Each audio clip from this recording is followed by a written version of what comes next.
بالعالمين والصلاة والسلام على أشرف الخلق أجمعين محمد وأهل بيته الطيبين الطاهرين اللهم صل على محمد وآل محمد.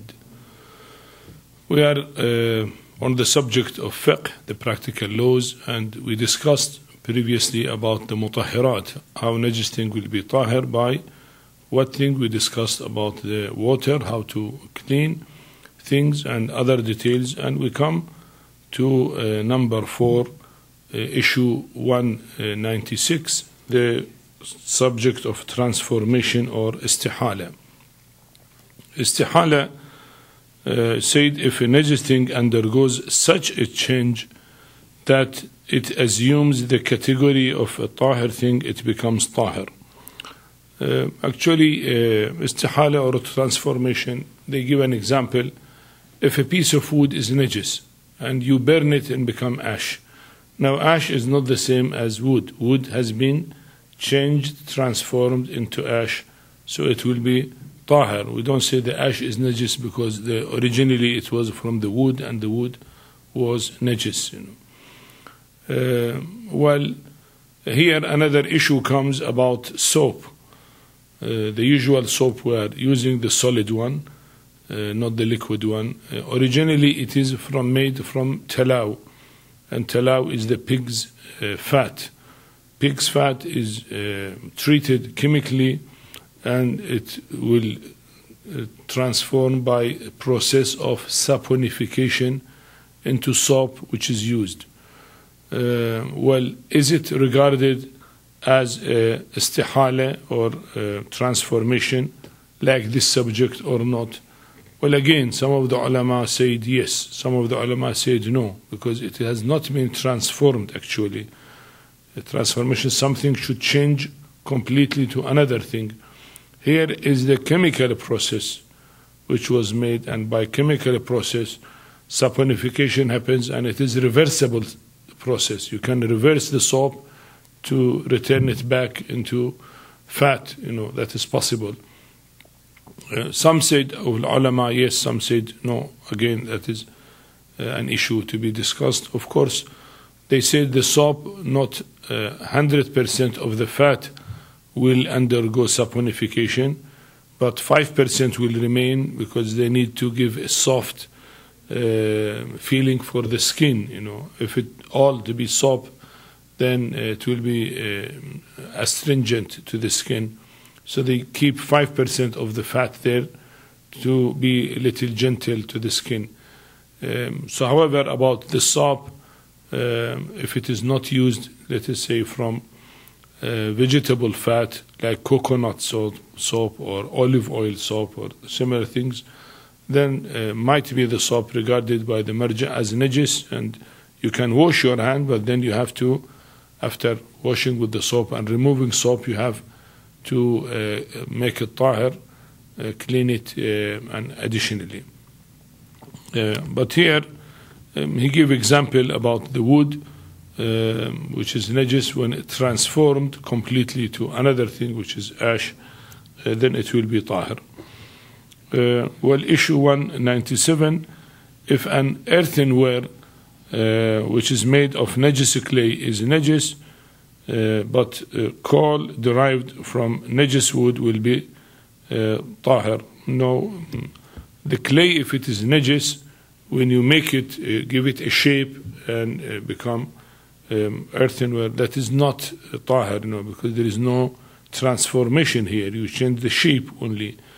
But in a mine of coal, if that is used later on to make wood of it, then he said that is transformation. These are some examples of transformation which are given here. Well, again, issue 198, a najis thing about which it is not known whether it has undergone any transformation or not, remains najis. The general rule, if something is najis, will remain najis unless you are sure it has been made tahir, So that is about the transformation or istihala. There is another subject called change or inqilab. Here they discuss about the liquor or alcohol or wine which is changed into vinegar. Usually they used to put in a earthenware and they close it completely. They put date with water and keep it for 40 days. It will ferment, and on the day 35, 36 it changed to alcohol, and on day 37, 38 it will change into vinegar.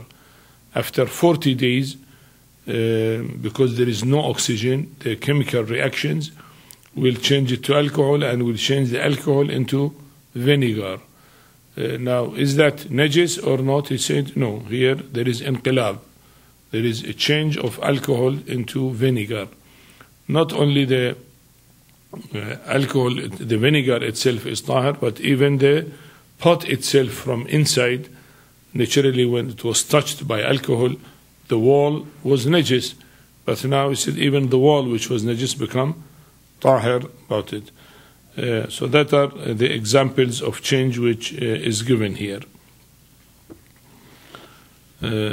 Wine which is prepared from najis grapes, etc., if any external najasa treats it, would not become tahir if it turns into vinegar. He said if the wine was made from najis grape, then it is najis, or najasat from externally has come to the wine. Let us say somebody's hand was najis because of urine or other thing, and he put it on the wine. So the wine originally was najis and become mutanajjis as well. So now when the wine is changing into vinegar, will not be tahir because it was mutanajjis. So that is not the issue about it.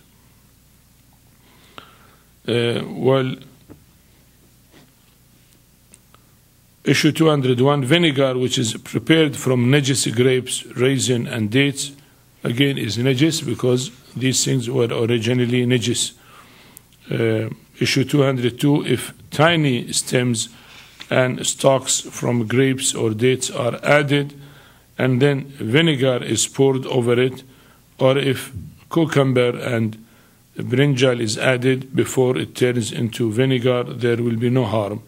I mean, what you want to say, if additional food is added and that ultimately change to vinegar, he said there is no harm, except if it becomes an intoxicant before becoming vinegar. If these things become intoxicant, that is something else. Otherwise, no harm of it. Now here, issue about the juice of grape, 203, which is mentioned and has many practical applications. He said, if the juice of grapes ferments by itself or when heated, it becomes haram. A grape, will change easily into alcohol, into wine.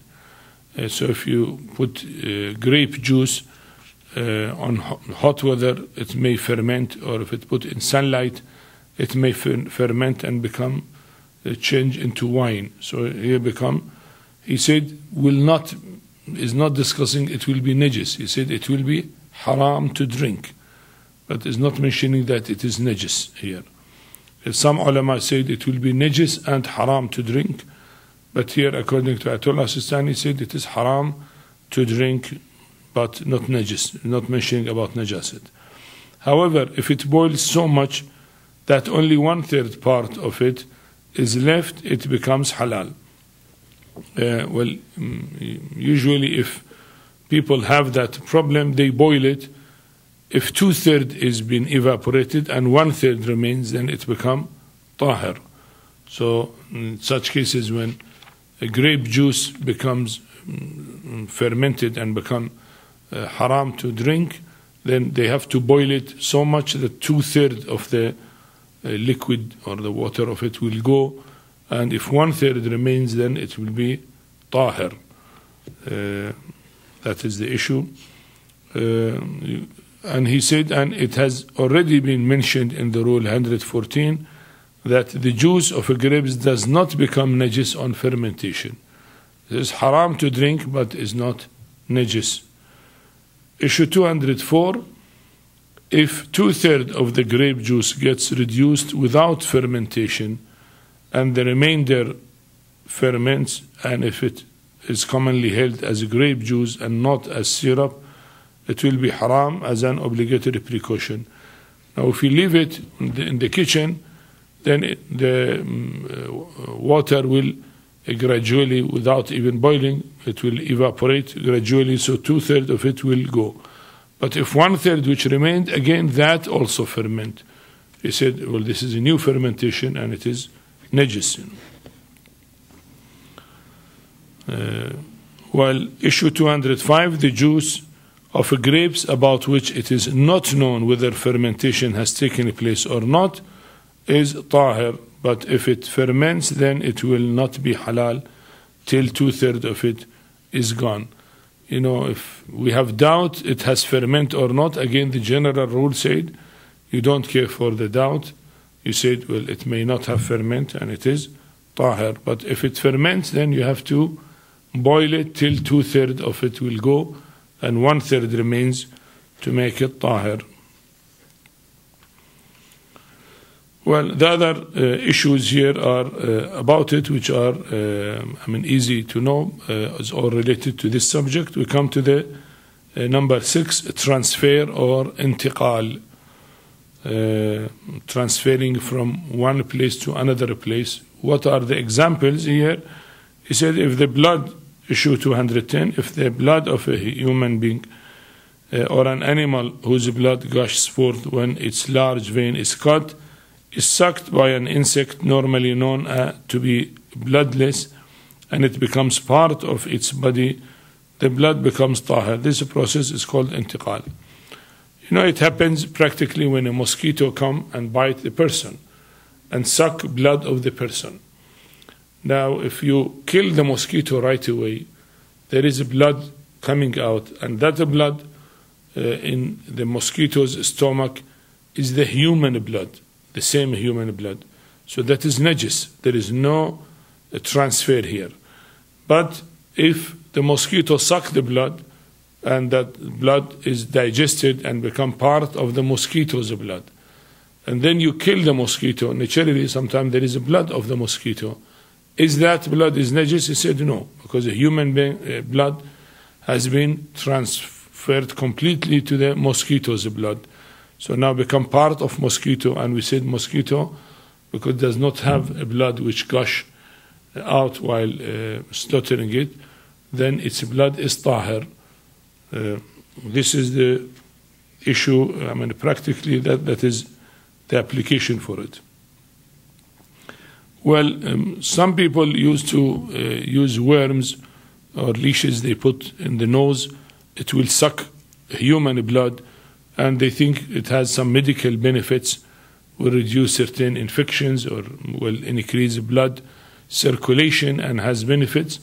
This is used by many people. I have seen them, and they relate to that so many benefits from medical point of view.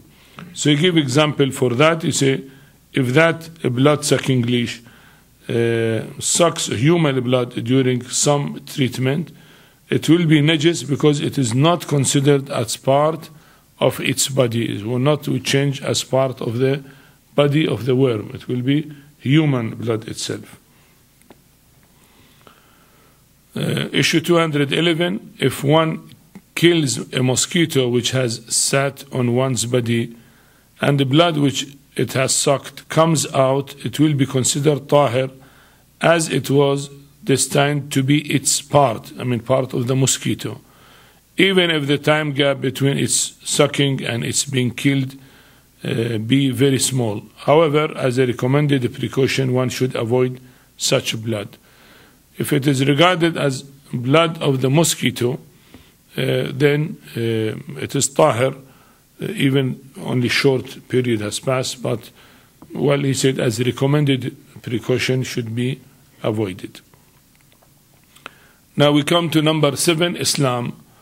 If an unbeliever testifies oneness of Allah and the prophethood of Prophet Muhammad sallallahu alaihi wasallam in whatever language whether Arabic or English or French or any language, he becomes a Muslim. And just as he was najis before, he becomes tahir after becoming a Muslim.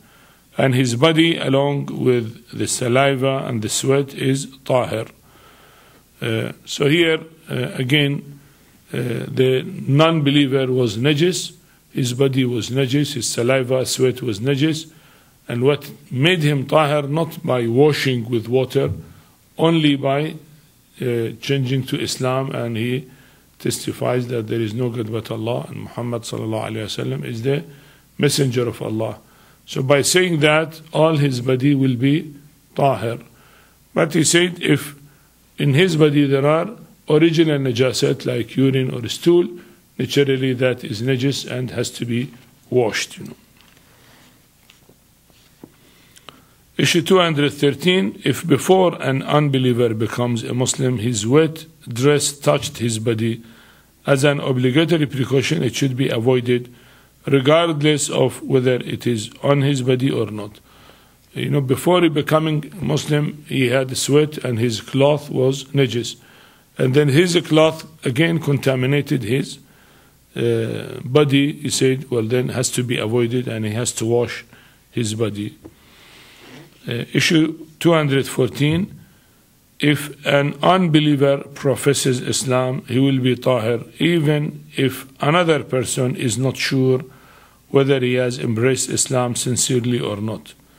And the same order applies even if it is known that he has not sincerely accepted Islam, but his words or deeds do not betray anything which may be contrary to the confirmation by him of the oneness of Allah and of Prophet Muhammad being Prophet of Allah subhanahu wa ta'ala. Sometimes as a practical problem, you see some people, for sake of marriage or for sake of financial gain or for any other benefit, they come to a Muslim and they say, well, I am become a Muslim and I embrace Islam. Now, we may doubt whether they embraced Islam sincerely or not. He said that is not our business. If he said that I am a Muslim, our doubt has no value. We don't know his heart. Maybe our doubt is not right, and between him and God, then he is declaring himself as a Muslim. Also, in such a case, if somebody claim to be a Muslim and he do not declare anything against Islam or do not practice anything against Islam, we cannot say that, well, I know in his heart he came to Islam because of material benefit or material gain and so on. So no, that is not our business. We regard him as a Muslim and he is tahir from the taharat and najasat point of view.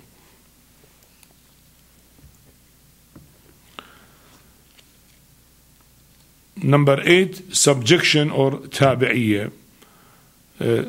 Issue 215, tabi'iyyat means that a najis thing becomes tahir in subjection of another thing becoming tahir. I will give example in 216. When a wine is transformed into vinegar, its container up to the level of wine reached on account of fermentation will be tahir. So the one which has been transformed was the wine become vinegar, but the wall of the container has not transformed, but you say it is in subjection to the wine because it was najis by the wine. When the wine become vinegar, then it will be tahir right away. Why tahir? We have not washed it with water. It's a tahir by rule of subjection here. Well, issue 217, if a child of unbeliever will become tahir by tabi'iyya, by this law, by subjection, in two cases. First, if an unbeliever embraces Islam, his child in subjection to him becomes tahir. Similarly, if the mother, paternal grandfather or paternal grandmother of a child embrace Islam, the child will become tahir provided that it is in their custody and care. You see, the child of a non-Muslim well, he followed the rule of the non-Muslim. If the non-Muslim is not tahir, then the child is not tahir. Now, if his father or mother becomes Muslim, the child automatically will be a Muslim. So why? You say in subjection, because of this law. Not because we washed him or because he understood Islam. He may be a small child, he doesn't know Islam, but because now he is in custody of a Muslim, naturally that Muslim will take care of him and will wash him from any najasat, from urine, from stool, from blood, from taking haram meat and so on. So naturally will be washed, will be cleaned, and is regarded as tahir. Or well, if we say that taharat of the body is original, then naturally the child was following his parents. When his parents were non-believer, now he is following them as non-believer. So when they believed in Islam and become tahir, their child also become tahir. But suppose that the child is living with them, is in their custody. So that is one issue. The second one is, if the child of an unbeliever is captured by Muslims and his father, paternal grandfather or maternal grandfather is not with him, he becomes tahir. In both cases, the child becomes tahir by subjection, on the condition that if it has attained the age of understanding and discerning, it does not show inclination to kufr. You see, if a Muslim captured a non-Muslim child and there is no father, no mother, nobody is with him, and he lived with the Muslim as their slave, so it said again subjection here. But he said in both these two cases, suppose that if the child grows and become adult, he will not show an inclination toward non-believing in Islam, and he will not be non-believer because he lived in a Muslim environment. Well, it is supposedly to remain a Muslim like his parents or one of the parents. That is the issue about the Islam. Issue 218, the plank or a slab of a stone on which dead body is given ghusl, and the cloth with which, you see, when there is a dead body, the body of the deceased person is najis. But when they washed him ghusl, the ceremonial bath is done, his body will be tahir. But practically they put him on a table, and there are cloths to cover his private parts. So when they washed him, naturally the table will be contaminated. The cloth will be contaminated, najis. Now after washing him ceremonial bath, and they wash his head and neck and the right side and the left side with sidr, kafur and water, the details are there. Naturally after washing him in ceremonial bath, he will be tahir. So what about the stone or the floor which was contaminated? He said that also by subjection will be tahir. Or if there is a piece of cloth covered by him, they cover the private parts, again when he is washed, that piece of cloth will be tahir, not because it was washed, but by subjection. That is a tabi'iyya, because this will be the same like the deceased one.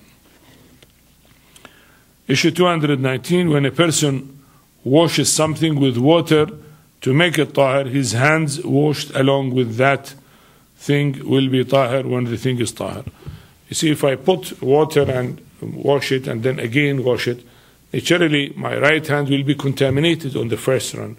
But when second time, third time, and after removal of najasat, and last time, maybe first or second or maybe third, depends on type of najasat, when it's tahir again, the second hand will be tahir right away as tabi'iyya, subjection. Though it was contaminated first time, but then because the same washing is there, then that contamination will be tahir because of rule of subjection.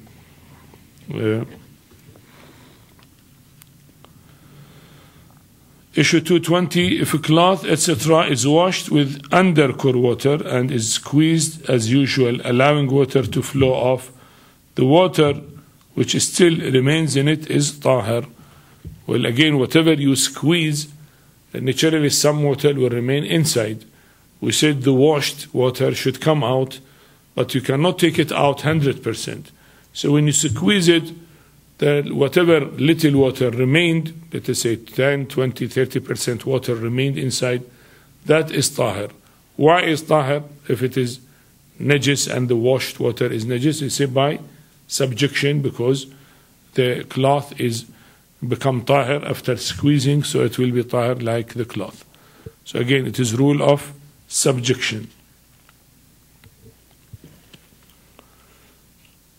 Issue 221. When a najis utensil is washed with undercore water, the small quantity of water left in it after spilling the water of final wash is tahir. Again, you have a container and you throw water in it and then throw it out and you say it will be tahir. Naturally, you cannot throw out all the water.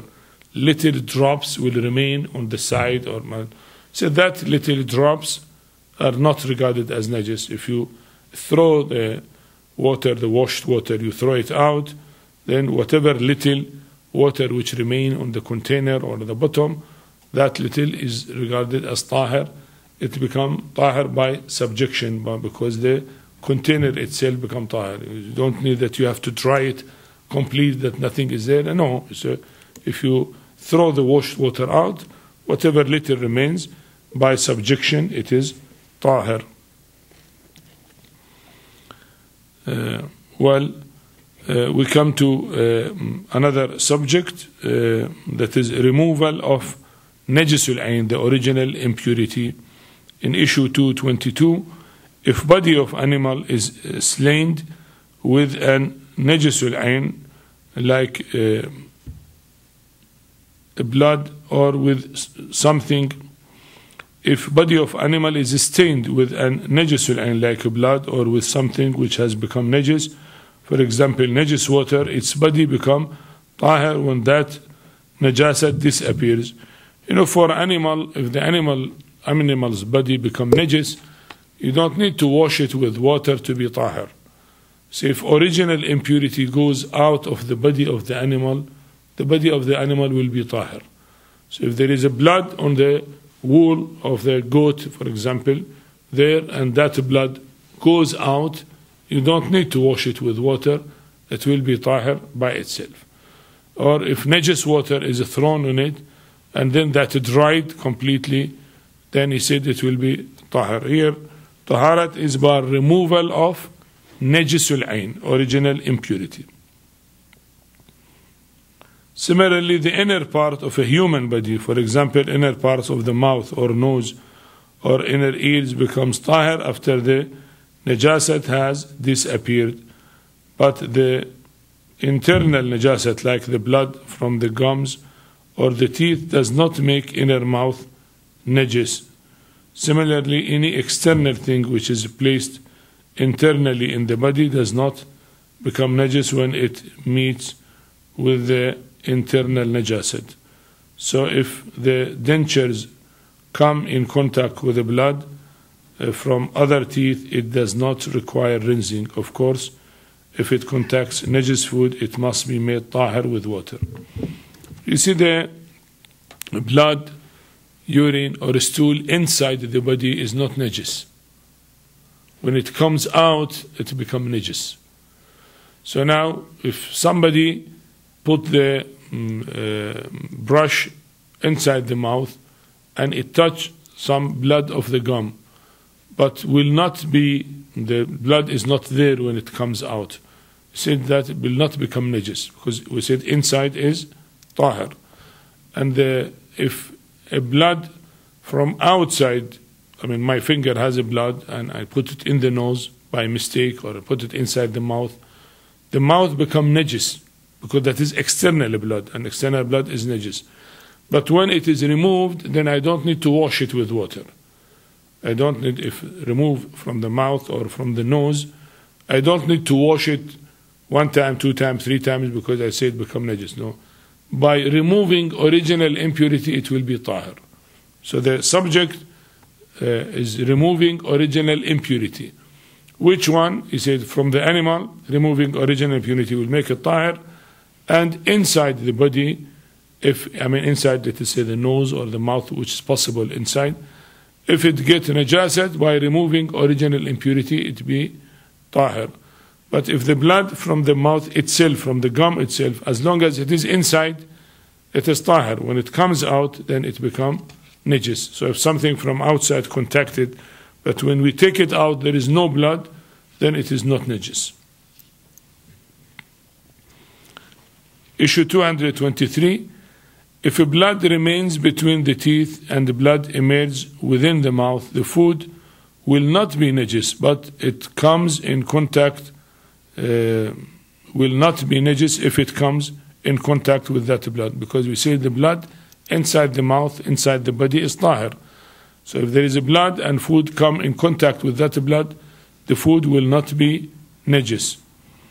Issue 224. Those parts of the lips and the eyes which overlap when shut will be considered as inner parts of the body, and they need not be washed when external najasat reach them. But a part of which one is not sure whether it is internal or external must be washed with water if it meets with external najasat. I mean, when you close the eye, naturally what is inside is inside. So said if that part which is inside, if it is closed, become najis, the same rule, we said inside will be tahir by removing original impurity. The lips, all of it or part of it, which one is inside, which one is outside. So if you close the lip, so what is shown outside is outside and what is not shown is inside. So if that part got blood and then it's removed, then it will be tahir, the inside. But outside you have to wash it. If there is blood on the lips outside, naturally if you remove the blood first, but need to be washed. Why? Because it is outside. But if it is inside, then it is tahir only by removal of blood. No need to be washed. Issue 225. If najis dust settles on a cloth or carpet, but is shaken off and thereafter something wet touch that cloth, etc., that thing will not become najis. Well, if in the floor there is a dust and that dust was najis because of urine of a child or animal, and then it dried the urine, but then the dust itself is najis, and that dust may come out because it is a dry. Najasat is not transferred. We say najasat is transferred when there is wetness in between. So it is not wet, dry, no najasat. So if we remove it, then it is removed. Now if later on the place become wet, then there is no najasat. It is tahir. These are in short about these subjects, and inshallah we'll continue the rest of mutahirat in the next session. والحمد لله رب العالمين وصلى الله على محمد وآله الطاهرين. اللهم صل على محمد وآل محمد.